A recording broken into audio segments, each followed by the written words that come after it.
బాహుబలి నా ఆత్మపుత్రుడు. తను పుట్టినప్పుడు తన కోసం ఆ శివుడు తలపెట్టిన గమ్యం ఏమిటో నాకు తెలియలేదు.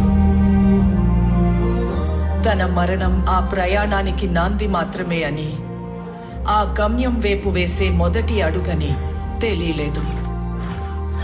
తన కోసం దేవతలకి అసురులకి మధ్య జరిగిన ఈ యుద్ధం ఆ యోధుని ప్రయాణంలో 2వ అధ్యాయమని తెలియలేదు. తప్పుకో విశాసురా, బాహుబలికి శిక్ష తప్పదు. సోదరా ఇంద్ర, నీకు బాహుబలి కావాలంటే నన్ను గెలిచి తీసుకో.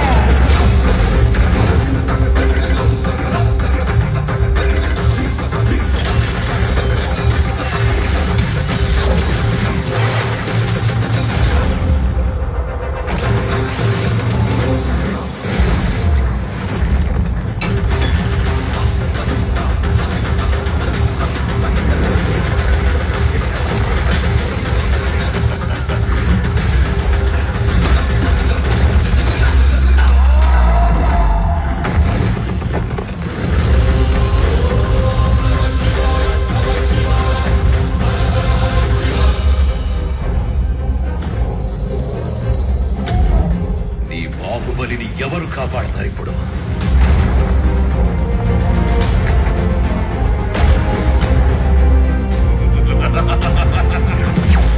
జై మహాకాల!